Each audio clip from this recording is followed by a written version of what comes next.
Well, many residents in Minneapolis are still shaken by the recent fatal shootings there, and it even seems to be affecting how people seek health services like dental care. My next guest has been witnessing these impacts firsthand, right in his own neighborhood and workplace.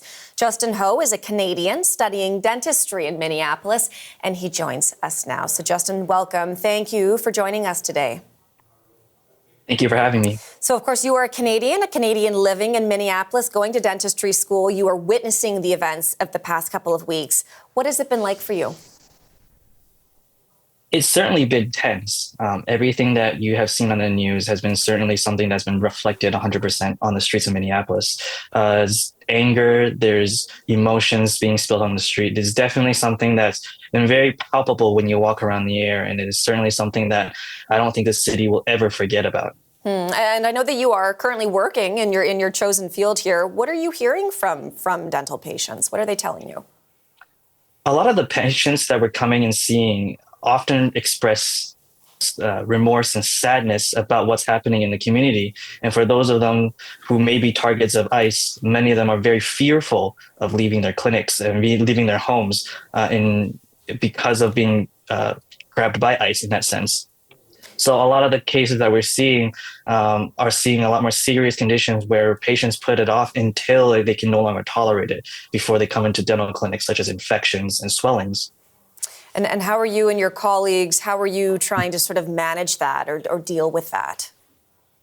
We do the best that we can with trying to manage infections as we can in the house. Sometimes we have to prescribe antibiotics, but a lot of patients that come in often can't afford them or require extra resources. And it's extremely difficult for us to be able to manage all of these, especially when a lot of the root causes of all of these infections and swellings were preventable ones that could have been treated a lot sooner.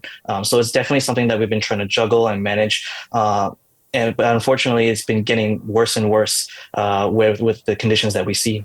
And Justin, I know that you and some of your classmates, you've been carrying your passports around now at all time. Why is that? It's definitely something that we've been fearing ever since the shooting of Renee Good, especially with the rhetoric coming from leaders within the U.S. And we've been hearing rumors and discussions of having people carry their passports to prove citizenship. And while us as students are here legally and studying, doing what we love, it is something that we can't forget. And it's something that I've been having to get used to with carrying my passport on my body, especially as a person of color.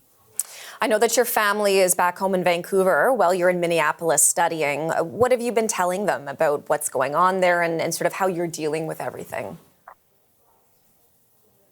Every week when I talk to my parents, they always ask that same question. It's definitely, I share the same emotions that I'm sharing now. Is definitely can feel the fear on the streets with my parents seeing the news all the time. And so it's definitely something that I'd be honest with them. It's very scary sometimes on the streets. A lot of the streets are quiet now because of the increase in federal agents. And my parents obviously express concern and are hoping that I stay safe and stay out of the way for the most part. Are you planning to go back to Canada or do you intend to continue studying and even working in the future in Minnesota? It's a very possibility. However, it's understanding that because of politics and stuff, there are other doors that must be open to keeping both Canada and the U.S. open in terms of going back to work. Okay, Justin, we're going to leave it there, but we really do appreciate this. Thank you so much for speaking with us today. Thank you very much for having me. That was Justin Ho. He's a Canadian studying dentistry in Minneapolis.